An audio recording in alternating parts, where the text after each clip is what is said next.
بسم الله الرحمن الرحيم إن الله يأمركم أن تؤدوا الأمانات إلى أهلها وإذا حكمتم بين الناس أن تحكموا بالعدل إن الله نعم ما يعظكم به إن الله كان سميعا بصيرا يا أيها الذين آمنوا أطيعوا الله وأطيعوا الرسول وأولي الأمر منكم فإن تنازعتم في شيء فردوه إلى الله والرسول إن كنتم تؤمنون بالله واليوم الآخر ذلك خير وأحسن تأويلا.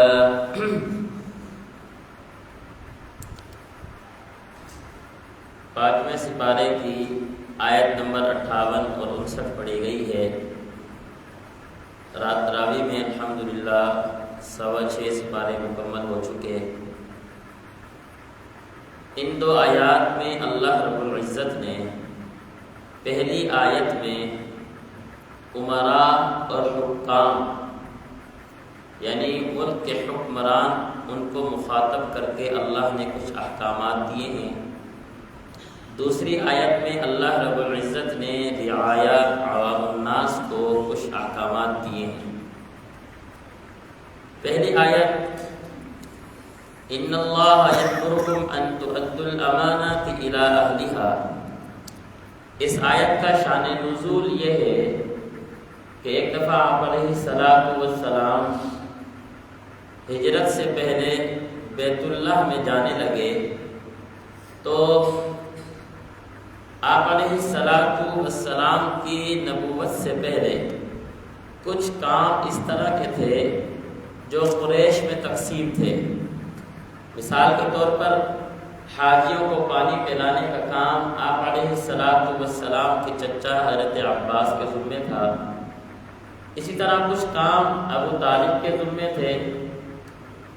بیت اللہ کی جو چابی تھی کنجی تھی عثمان بن طلحہ جو اس وقت تک ایمان نہیں لے کر آئے تھے بعد میں مسلمان ہو گئے تھے رضی اللہ تعالی عنہ ان کے پاس تھی. ہجرت سے پہلے آپ علیہ الصلوۃ والسلام نے بیت اللہ میں جانے کا ارادہ کیا تو حضرت عثمان نے جو ایمان نہیں لے کر آئے تھے آپ کو روک دیا اور بڑی شد و بد کی. آپ نے بڑے تحمل سے بردباری سے برداشت کیا اور پھر فرمایا کہ یہ عثمان یاد رکھنا کہ ایک دن آئے گا یہ چابی میرے ہاتھ میں ہوگی اور میں جس کو چاہوں پھر دوں گا. یہ کہہ کر آپ علیہ الصلوۃ والسلام بیت اللہ میں چلے گئے اور عبادت کی نفل پڑھے جو بھی تھی. حضرت عثمان کہتے ہیں میرے دل میں یہ بات کھٹک گئی کہ آپ نے جو بات کی ہے نا ایک دن یہ سچی ثابت ہونی ہے. کہتے ہیں میرے دل نے اسلام قبول کرنے کا ارادہ کیا لیکن اپنی قوم کے جب میں نے تیور دیکھے تو میں نے کلمہ نہیں پڑھا. فتح مکہ جب ہوا آپ علیہ الصلوۃ والسلام آئے کہا عثمان چابی دے دو. تو چونکہ آپ تو پھر فاتح بن کر آ رہے تھے تو اس وقت کا تو بڑا بڑا ظالم سردار بھی کیا ہے آپ سے چھپتا پھر رہا تھا. چابی دے دی.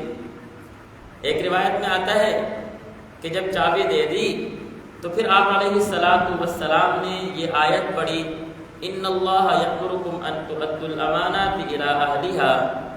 حضرت عمر فاروق رضی اللہ عنہ کہتے ہیں کہ اس سے پہلے میں نے یہ آیت نہیں سنی تھی. پتہ لگتا ہے کہ آپ علیہ الصلوۃ والسلام جب بیت اللہ میں گئے تھے تو اسی ٹائم یہ آیت نازل ہوئی. آپ باہر آئے آپ نے عثمان کو بلایا عثمان آؤ یہ چابی لے لو قیامت تک یہ چابی تیرے خاندان میں رہے گی تجھ سے کوئی لے نہیں سکتا. اگر کوئی لینے کی کوشش کرے گا تو وہ ظالم ہوگا. یہ کہتے ہیں کہ میں خوشی خوشی لوٹا تو آپ نے پیچھے سے آواز دی عثمان میں نے تمہیں ایک دفعہ ایک بات کی تھی یاد ہے؟ تو کہنے لگے رسول اللہ یاد ہے اور پھر کلمہ پڑھ لیا. آپ علیہ الصلوۃ والسلام کا اعجاز ہے یہ معجزہ ہے. اس آیت میں اللہ رب العزت نے حکام کو کیا احکامات دیے. پہلا حکم فرمایا ان اللہ یأمرکم. حاکمیت اعلیٰ اقتدار اعلیٰ یہ ایک اللہ تعالیٰ کا ہے. بس دنیا میں کوئی حاکم اعلیٰ نہیں اللہ تعالیٰ کے ساتھ کوئی شریک نہیں ہے. قانون چلتا ہے تو اللہ کا چلتا ہے، کسی اور کا نہیں چلتا۔ ان اللہ یأمرکم، اللہ تمہیں حکم دے رہے ہیں، حکم کون دیتا ہے؟ اللہ سے بڑا کوئی حاکم نہیں، نمبر 1۔ نمبر 2، ان تؤدوا الامانات الی اہلھا، دوسرا حکم ہمیں یہ ملتا ہے کہ عہدے منصب یہ جب بھی تقسیم کیے جائیں آبادی کے تناسب سے نہیں، تعلق کے بیس پر نہیں، بلکہ جو جس چیز کا اہل ہو وہ امانت اس تک پہنچانا ضروری ہے۔ وہ امانت اس لیے کہ یہ انسان اس دنیا میں جو بھی حاکم بن رہا ہے وہ اس دنیا میں حاکم اعلیٰ یعنی اللہ کا نائب ہے، خود کچھ بھی نہیں ہے۔ دنیا کے اندر اللہ کے قانون کو نافذ کرنے کے لیے اللہ نے نظام بنایا ہے اور اس کو اپنا نائب بنا دیا۔ نمبر 3، جس کو عہدہ دے دیا جائے اس کی ذمہ داری بنتی ہے کہ اب اللہ تعالیٰ کا چونکہ نائب ہے، وحی الہی کو سامنے رکھتے ہوئے فیصلے کرے، اپنی منمانی مرضی نہ کرے۔ نمبر 4، وَإِذَا حَكَمْتُمْ بَيْنَ النَّاسِ أَن تَحْكُمُوا بِالْعَدْلِ، کہ جو حاکم بن جائے اس کا کام بنتا ہے رنگ، نسل، برادری، خاندان، تعلقات، حتیٰ کہ علماء نے لکھا ہے مسلک مذہب سے ماورا ہو کر عدل انصاف کے مطابق فیصلہ کرے۔ یہ نہ دیکھے کہ میں مسلمان ہوں تو میں مسلمان کے حق میں فیصلہ کروں، نہیں، اگر فیصلہ ایک کافر کے حق میں بھی جاتا ہے تو پھر کافر کے حق میں کرے۔ یہ حاکم اعلیٰ کا کام بنتا ہے۔ یہ 4 احکام ہمیں یہاں پر دیے ہیں۔ اب ان احکام کے بیان کرنے کے بعد اللہ نے بڑی عجیب بات فرمائی، کہا ان اللہ نعم ما یعظکم بہ، اے انسان یہ بات یاد رکھ، جان لے کہ بے شک اللہ رب العزت تجھے بہت عمدہ نصیحت کرتا ہے، نعم ما اچھی نصیحت کرتا ہے۔ یہ بات بھی جان لے ان اللہ کان سمیعا بصیرا، کہ اللہ سننے والا ہے۔ بتا یہ دیا کہ اے انسان تو بھول نہ جانا کہ تو اقتدار میں آ کر جو کچھ کرے گا تو اللہ کو نہیں پتا۔ بصیرہ، تو بھول نہ جانا کہ تو کیا ہے چھپے کمرے میں بیٹھ کر جو کچھ کر رہا ہے تو کوئی دیکھنے والا نہیں، حاکم اعلیٰ دیکھ رہا ہے۔ ان اللہ کان سمیعا بصیرا، اللہ دیکھنے والے بھی ہیں، سننے والے بھی ہیں۔ اب یہاں پر حدیث کا ملاحظہ کیجئے۔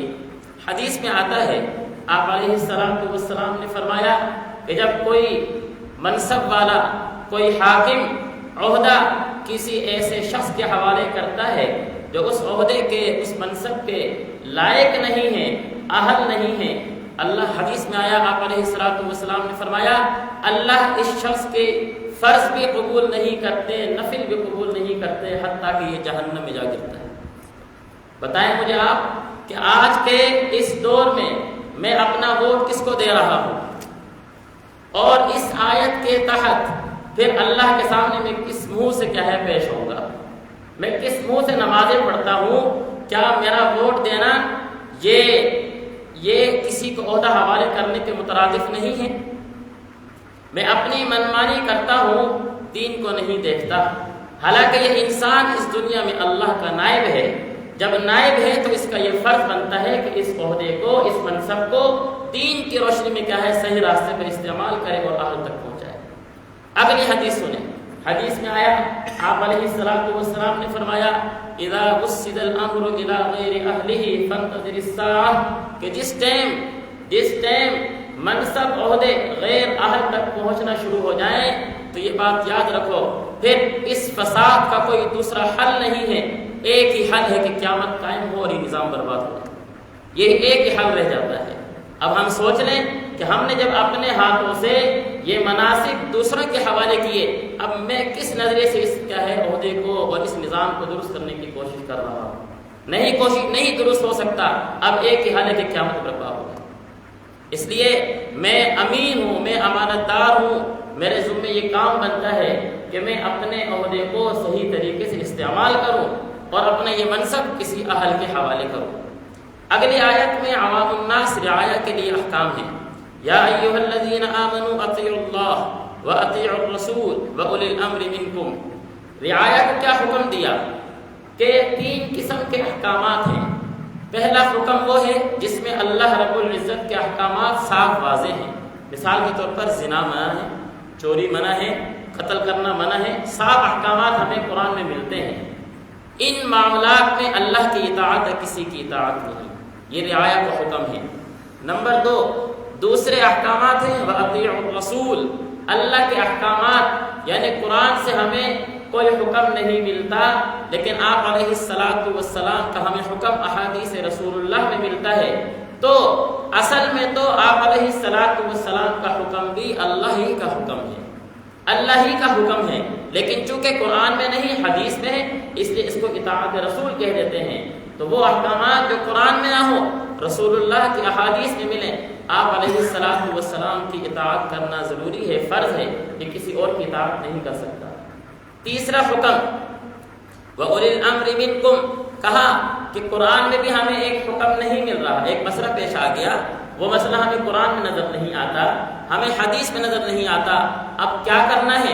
وَأُولِي الْأَمْرِ مِنْكُمْ، اولی الامر کون ہے؟ اولی الامر دین کے معاملے میں اولی الامر سے مراد علماء فقہاء ہیں، دنیا کے معاملے میں اولی الامر سے مراد حکام ہیں، حکمران ہیں۔